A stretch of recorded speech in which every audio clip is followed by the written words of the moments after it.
Bien amigos, hoy es 23 de marzo de 2019. En estos estudios breves de dogmática penal, teoría del delito, voy a cerrar el tema sobre lo que se ha denominado muy recientemente como el principialismo. Para ello, voy a fundamentarme aquí en esta obra de Ezequiel. También pues tengo como referente a Carlos Gómez Pavalló en esto de dogmática penal. También él tiene otro libro muy importante de antijuricidad material que lo recomiendo. Y recientemente dentro de mi haber tengo a Carlos Castro con este libro de manual de teoría del delito. Pero básicamente entonces a Ezequiel, sigámoslo aquí en su obra muy importantísima, porque entre otras cosas pues él mismo reconoce que en Colombia actualmente es uno de los que más defiende con mayor ahínco la comprensión de un sistema penal en el que se vincule la dogmática penal y la política criminal y los principios constitucionales como soporte y fundamento. Entonces, la forma del Estado, la Constitución y los derechos fundamentales son los criterios actualmente rectores de la política criminal y de la dogmática jurídico-penal. Entre comillas, allá aparece, el principialismo puede asumirse también desde otra visión, aquella que recupera los principios del ilusionismo del siglo XIX alemán, pero que los vincula a criterios normativos, en tanto son reconocidos por el constitucionalismo moderno. Desde esta vertiente, el fundamento del sistema penal se encuentra en los principios que devienen de la reforma del Estado social y democrático del derecho y los principios normativizados contenidos en las constituciones democráticas. Estos principios son entendidos como fundamento y límite del sistema penal. Las categorías dogmáticas del delito, los fines y funciones del derecho penal se configura a partir de aquellos principios. Escribe aquí en esta obra pues Ezequiel. Muy bien. Nuestra constitución política del 91 es una de las constituciones modernas en la que se contemplan pues toda una serie de derechos fundamentales y de garantías. Al artículo 93 de la Constitución también indica muy claramente y trae todo lo del bloque de constitucionalidad, referido pues cuando habla la norma de que los tratados y convenios internacionales ratificados por el Congreso que reconocen derechos humanos y que prohíben su límite en los estados de excepción prevalecen en el orden interno. Y aquí hay que hacer un envío pues también a dos leyes ratificadas pues por dos derechos en relación con los derechos humanos, que son la Convención Americana o el Pacto San José de Costa Rica, que es la Ley 16 del 72. Y el Pacto Internacional de Derechos Civiles y Políticos, que es la Ley 74 del 68, esos son dos instrumentos internacionales de derechos humanos que están consagrados en a través del bloque de constitucionalidad en nuestro artículo 93 de la Constitución Política. Y es que allí entonces es donde se dan dos cosas esencialmente. Dentro de ese sistema penal, ahora más de tendencia fragmentaria, como vamos a ver, es decir, que sea subsidiario, que la última razón de ser sea y por eso vamos hacia un derecho penal mínimo, pero que entonces solamente se aplique cuando hay un quebrantamiento de bienes jurídicos de relevancia. Entonces allí pues excluimos todo lo que es de bagatela. Ahora, esencialmente entonces se consagran derechos fundamentales y también principios como el de la dignidad humana, esencialmente, que es un referente muy importante, y las garantías procesales que las encontramos ahora no solamente en la Ley 906 del 2004, pues que el Código de Procedimiento Penal, cuando se señala pues el artículo 7º y siguientes, sobre todo el artículo 7º, ¿no? Que en relación con las garantías que se le debe pues o que se tiene sobre la presunción de inocencia, el octavo que son de la defensa. Entonces hay un catálogo allí de garantías que no es sino observar o mirar los dos tratados internacionales, que son la ley 16 y la ley 74, y ahí antes de la vigencia de la Constitución del 91 estaba la Constitución del 83, pero ya estaban dentro de esa legislación interna, se habían incorporado estos dos tratados internacionales. Por eso está la Corte Interamericana o el Pacto de San Jorge en Costa Rica, que regula todo el tema pues de violaciones al DIH. Y eso es importantísimo, porque es que incluso nuestro Código también de procedimiento penal pues alude dentro de los principios rectores que consagra, se indica pues en algunos artículos, hace alusión pues al ámbito del derecho internacional, de los derechos humanos y del derecho internacional. Y los tratados, su aplicación que tienen, obviamente en el derecho interno. Pero entonces, lo que dice aquí por lo menos Ezequiel, y me parece muy importante en relación con lo que estamos revisando de la dogmática penal, pues él propone o él dice que esencialmente nuestro derecho interno, nuestro Estado social de derecho, cuando está establecido en el preámbulo de nuestra Constitución política, en el artículo 1, en el artículo 2 y los demás artículos de nuestra Constitución política, se consagran dogmáticamente algunos elementos. Por ejemplo,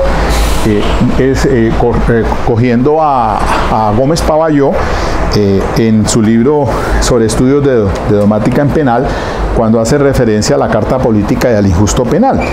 Allí se extrae por lo menos de que en el artículo 16 de nuestra Carta Política se consagra o se construye el concepto de injusto.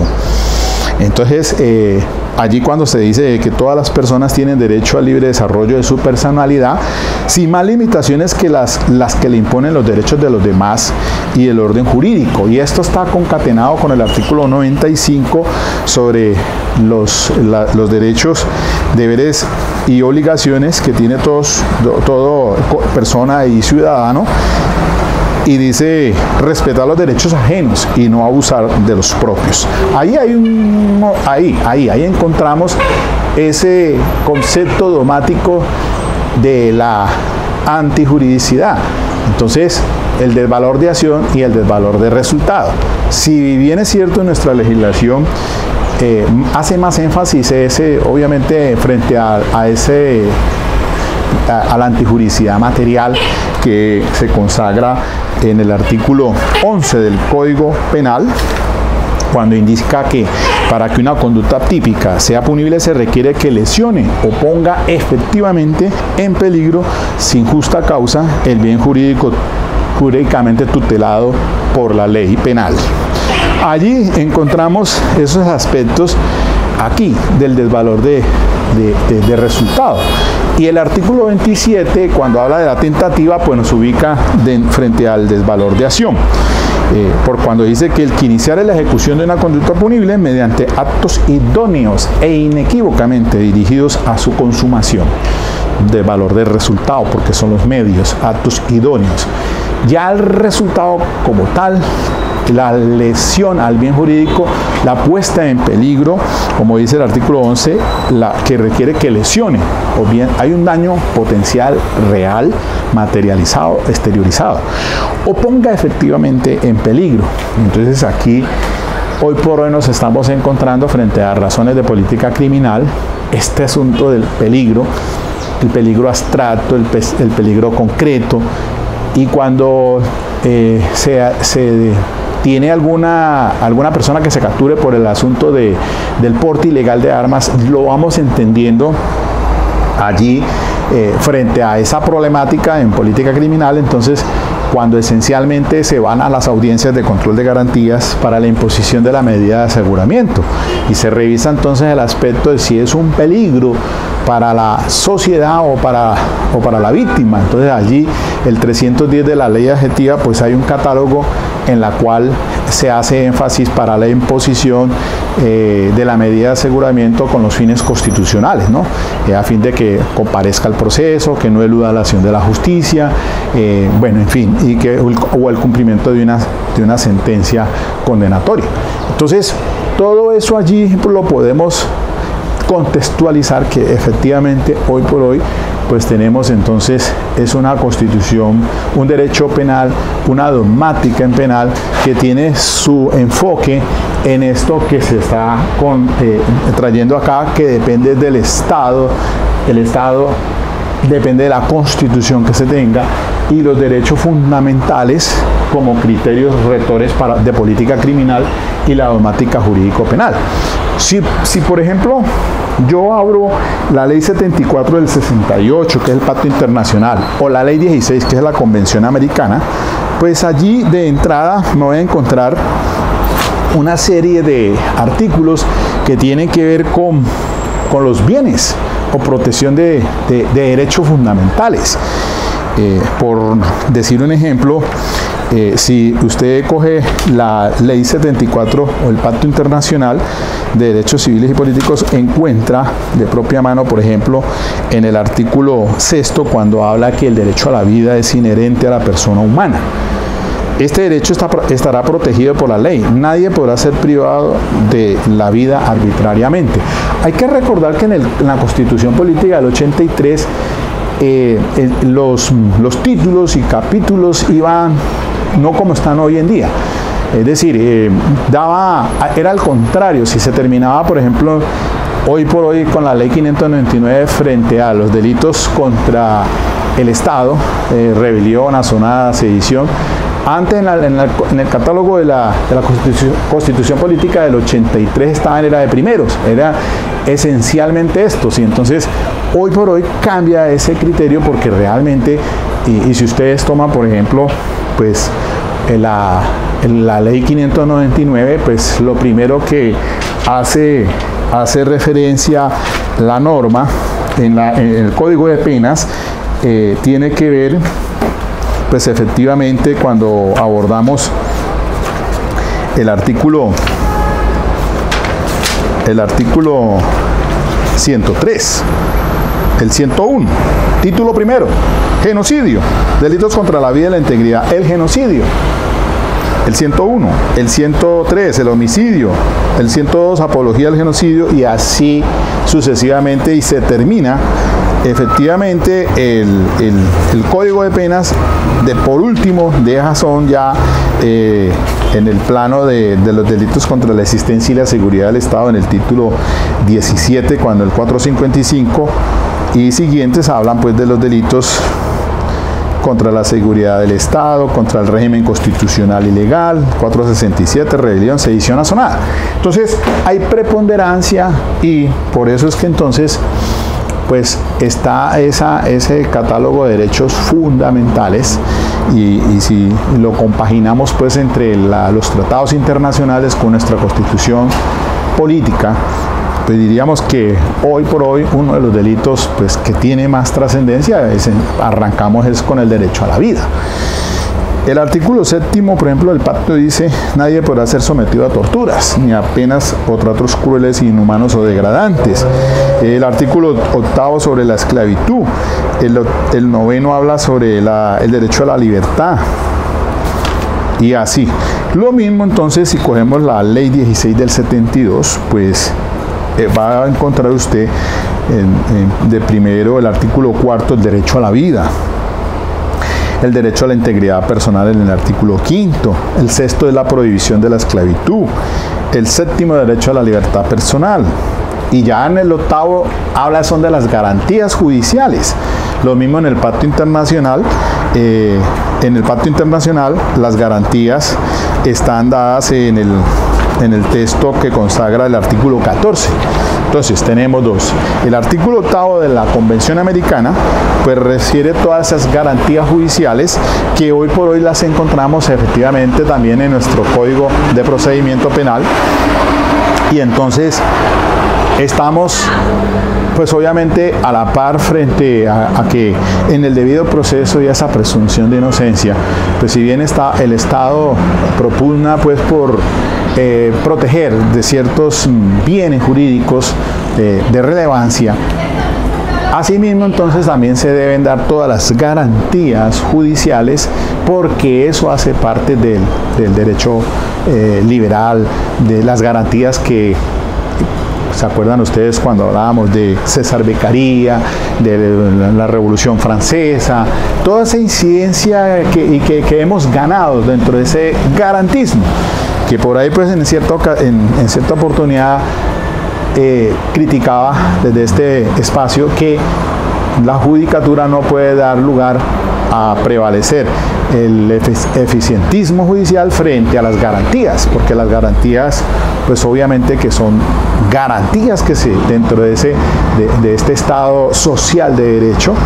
Y si miramos pues nuestra constitución política hoy por hoy, pues en el preámbulo va usted a encontrar que lo que se busca es asegurar a sus integrantes la vida. Miren otra vez, la vida, la convivencia, el trabajo, la justicia, la igualdad, el conocimiento, la libertad y la paz. Y por acá en el artículo 2, cuando habla pues de los fines esenciales del Estado, pues las autoridades, ¿para qué están? Para asegurar la convivencia pacífica y la vigencia de un orden justo. Por esa razón entonces también estos días les hacía referencia a la ley 1801 de ahorita del 29 de julio del 2016, que es el Código Nacional de Convivencia, de Policía y Convivencia. Hoy entendemos que, si bien es cierto por razones de política criminal, fíjense bien que primero, frente a ciertas conductas contravencionales, pues lo esencial es que haya un control de tipo administrativo, digámoslo así, que la última razón de ser sea el sistema penal. Abogamos por ese derecho penal mínimo, y así lo encuentro yo pues en las lecturas de Gómez Pavalló y en estas dos obras, con todos esos principios que hoy ilustran pues y que tienen aplicación en el sistema penal nuestro. Y efectivamente se dice que sea la última razón de ser la intervención del derecho penal, que sea fragmentaria, y así lo decía el maestro Fernández Carrasquilla. A él alude acá Gómez Pavalló cuando hace pues referencia a esto del derecho penal mínimo.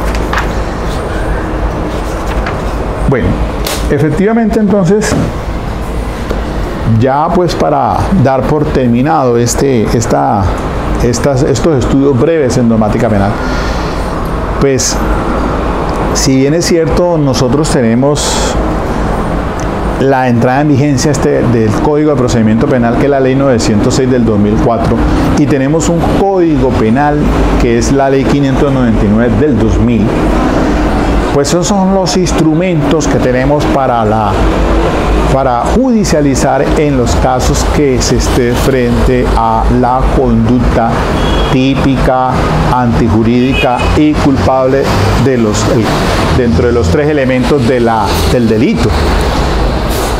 Y efectivamente también hay que precisar que, si bien es cierto, por razones de política criminal, muchas veces se legisla el poder de configuración que tiene el legislador para ciertas situaciones. Entonces hay la tipicidad frente a conductas que sean de impacto social. Entonces por eso no es raro que nos encontremos con legislaciones que en ese orden pues le apunta más a esa política criminal, pero no podemos caer en ese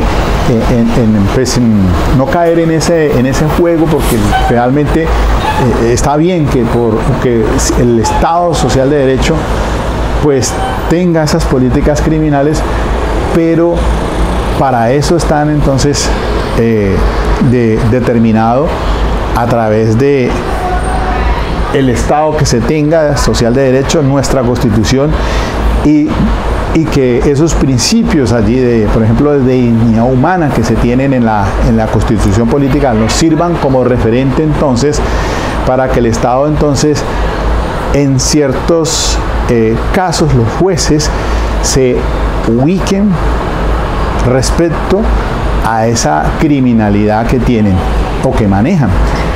Yo les puedo decir un ejemplo. Llevo 4 años aquí como defensor público en la ley 1098 del 2006, que es el Código de Infancia y Adolescencia. Y tengo un libro de estadística que del principio, cuántos procesos se ha atendido, son alrededor de 200 procesos, y las estadísticas que manejo de los menores, y que eso a nivel nacional siempre serán homicidios, pueden ser delitos contra la vida, que son los homicidios, los delitos contra el patrimonio, hurto calificado, agravado, delitos contra la seguridad pública, el porte ilegal de armas, delitos contra la salubridad, delitos de porte de estupefacientes, los delitos contra la libertad sexual o agresión sexual, y ese siempre es un estándar que se maneja allí. En esa resolución de conflictos que tenemos en los menores, pues esa es más o menos la estadística que se maneja. A nivel nacional es la misma problemática, y así igualmente con la ley 906 de 2004, pues que es el Código de Procedimiento Penal, que entra en vigencia este sistema penal acusatorio para pues judicializar conductas punibles de los mayores.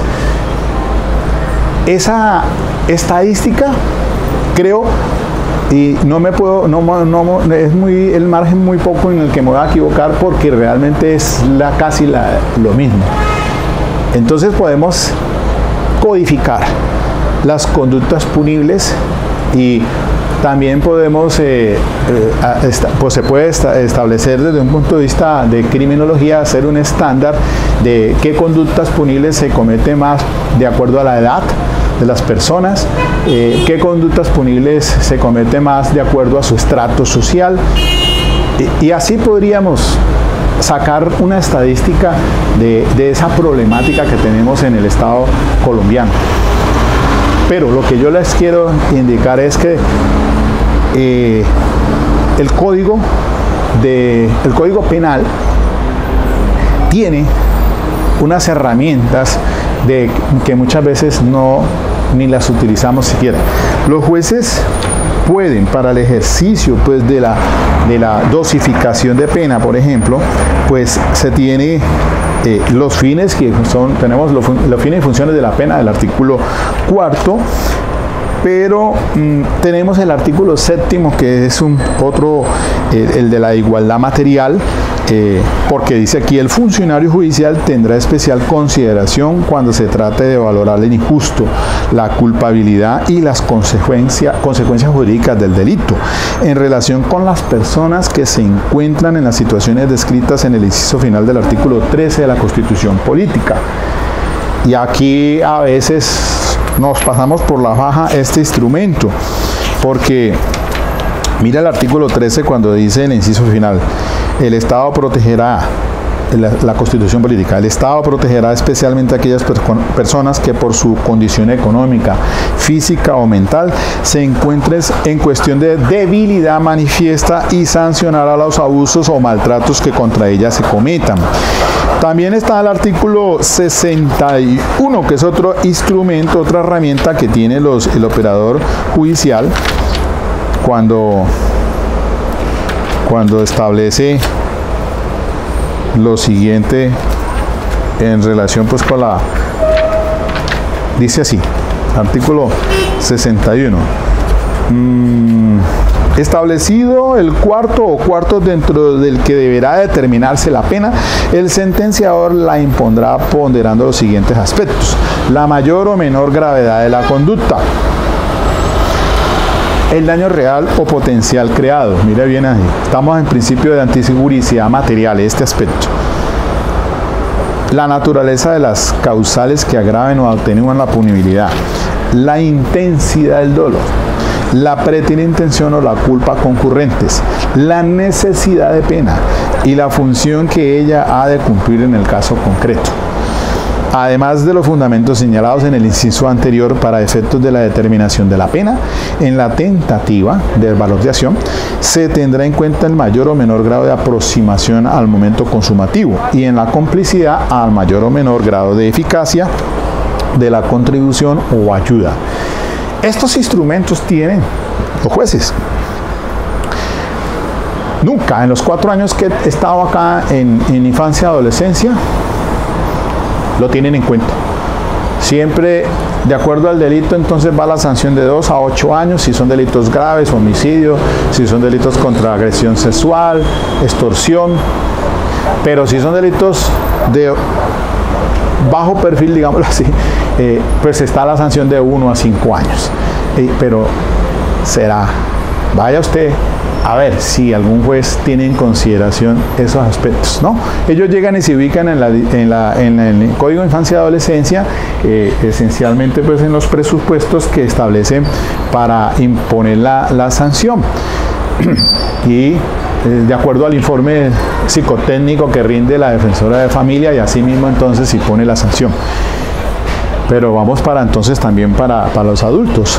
Allá habrá que mirar a ver, en razón de estadística, a ver si se da cumplimiento a todas esas situaciones.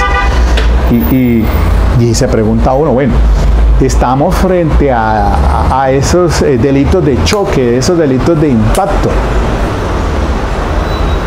Ahora, eso naturalmente que hace que por razones de política criminal, entonces siempre cuando sean delitos de impacto, de choque, allí es que entonces entran a legislarse de última hora. Pero ¿será que entonces cumplimos con esto de la dogmática penal, de la teoría del delito, si tenemos en consideración entonces todo lo de nuestra constitución política? Pues estamos al cambio, sí, claro que sí. Algunos jueces muy bien ponderados aplican todos los principios y garantías, naturalmente que sí. Lo que quiere indicar es que pues nosotros tenemos una problemática propia y para esa problemática propia tenemos que tener soluciones propias. Obviamente reconociendo todo lo de teoría del delito que aplican naturalmente pues en algunos aspectos cuando se trata pues de resolver los conflictos. Bueno, mis queridos amigos, quería muy brevemente en estos cortos 30 minuticos nomás socializar